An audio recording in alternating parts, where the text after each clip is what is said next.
My name is Deborah Wilson. On Friday, November 4th, 2011, I returned to work still not feeling well. I had taken the previous 2 days off due to what I thought was tremendous stomach bloat. I had eaten way too much of my granddaughter's birthday cake during the week and thought that must be the cause of the distress. About 3 p.m., a couple of office workers told me I didn't look well, and perhaps I should go home. As I was driving the 6 miles to my home, my lower back was becoming increasingly painful. I prayed to get me home safely, just so I could lay down. When I arrived home, I was surprised to see my daughter Amy was there, which was unusual. Then I dropped to my knees. The paramedics took me from my bedroom into the ambulance, as I was later told. I came to in the ambulance and was screaming for pain medication. They said they couldn't give me anything until I was diagnosed. The pain was so horrific by then, about 3:45. I couldn't endure it. I was going in and out of consciousness. I heard them talking about my blood pressure dropping quickly, and my pulse was very low. I managed to tell them to just keep doing their thing and to drive faster because I was going away for a while. They agreed they better do what I said. Next thing I remember is being in the emergency triage in my own room with glass doors. I was all hooked up but struggled to get off the bed because I had to use the bathroom. Still, the pain was incredible. Right across from my room there was an elderly lady in a Johnny sitting on a cement bench, like you would see in a cemetery or in a park. She was just staring at me. Her mouth was closed, but I'll never forget her eyes. I was yelling at her to help me. She didn't move, just continued to stare at me with those eyes. I continued to scream at her to get a doctor, and she never moved. Then slowly she got up and walked away. After what felt like hours, the pain stopped, and again I was in an ambulance. When I woke, a doctor was yelling in my face.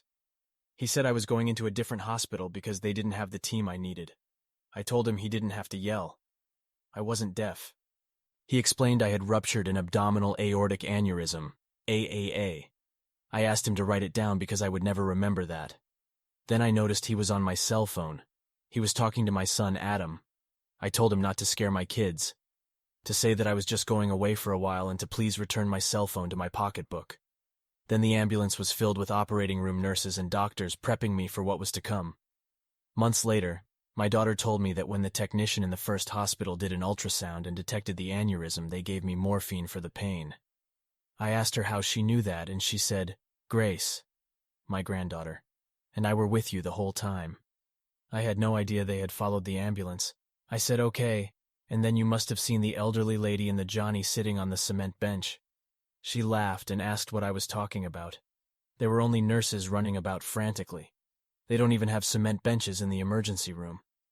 At that moment, I realized she was an angel, sent to get me through the pain. I can still see her close-mouthed face, her eyes boring into me without a word. I have no recollection of arriving at the hospital, meeting any doctors, or being wheeled into the operating room. All I know is that I was floating, upward for a while, then just forward, and there was so much to look at. I was very warm and comfortable and felt pure love and joy at being there. The path I floated down had magnificent columns of undulating soft pastel colors, columns from far below to higher than I could see. There was an underlying music all around me, the music of the vibration of color. I felt as though I was heading for the sun, but there was no glare and the temperature was perfect. I realized I was in heaven. 30 years prior to this near-death experience, I had an experience after giving birth to my daughter. I floated upward in a white tunnel. At the top, my great-grandmother greeted me. She was dressed in her house dress with her usual apron. She hugged and kissed me and told me I had to go back. It wasn't my time. I told her it was okay and let her know I wanted to stay. I even asked her for one good reason why I had to leave. She reminded me of the new baby girl I just had, and told me all will be fine and that she would see me soon enough. She was the catalyst of my desire to become a medium, and still is. Getting back. After traveling through the columns, I came to an enormous opening. The feeling of comfort, warmth, and love I was experiencing was more than I had ever imagined, and I knew then that I did not want or need to return. At the opening, I was gently veered off to the left towards the entrance of the most magnificent cathedral-type structure. I floated in high above where the floor might be. Again, I floated inside the huge cathedral-like structure for a while. I briefly wondered where all my deceased loved ones were. Surely someone would come greet me. At that point, I came to an archway intricately patterned in the most beautiful colors. I could actually see the archway breathing. As I floated into the tremendous hall, I saw my mother below me to the left, sitting on the edge of a settee, dressed in an off-white gauze flowing skirt and billowing blouse. So unlike her. I was so happy to see her. I floated close to her and asked what she was staring at. She slowly averted her head in the direction of yet another huge hall, which was a soft glowing white. I could deeply feel her sadness and remorse. I slowly floated toward the next hall and instantly knew why she was so sad. I was stopped from going further, but could clearly see myself lying on a table surrounded by 7 doctors. I was being operated on. The only part of me that could be seen was my closed eyes, some bangs, and my heart feverishly being repaired. I told my mother to stop them because it was okay with me if I stayed with her right where I was. She said, without moving her lips, that it was not our decision. With reverence, my mom made me look again closer. It was then I saw 4 highly ascended healers working very closely with the doctors. At the head of the operating table was my head surgeon. On each side of the table were the remaining 6 doctors. 2 healers were positioned behind the 3 doctors on the left side, and 2 healers were standing behind the doctors on the right side of the table. The healers were from long ago eras.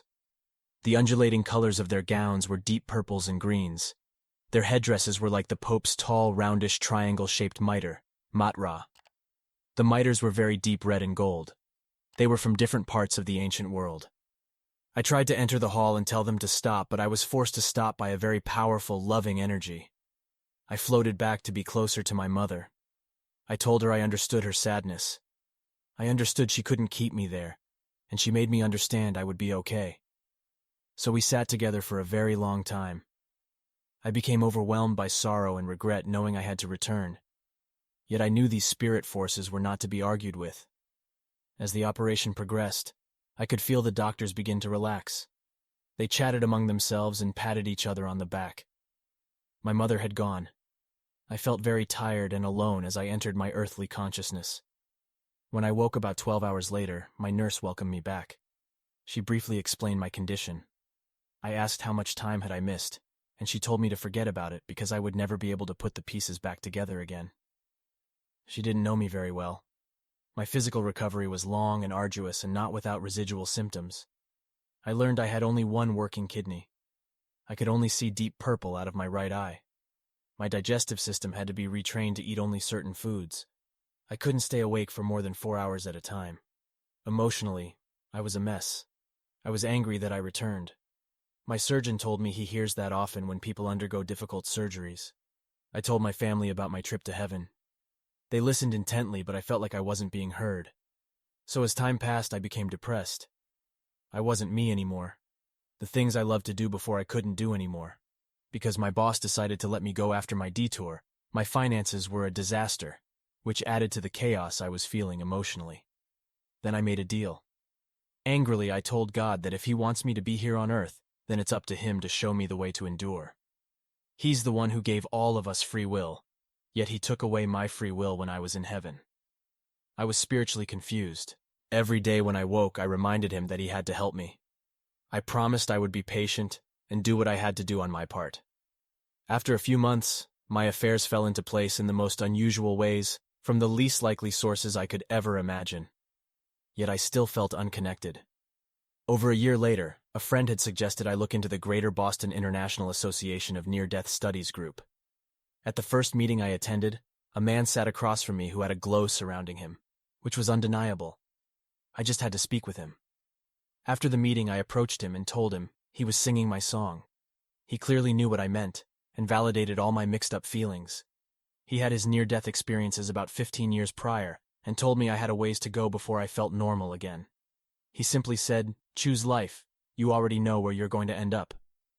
I told him I felt like I had a leg down here and a leg up there. He suggested on tough days to reach up and grab a piece of what I know to be reality and bring it down here. I will forever be indebted to him and his ever so helpful words of wisdom. Since then, I have been free to appreciate my life and all of the circumstances. I feel now that I can sit back and simply watch it unfold. I know there is nothing more important in this world than love. and that love never dies. I learned there is absolutely nothing to worry about. I now truly believe everything happens for a reason, which, if we are patient, will unfold right before our eyes.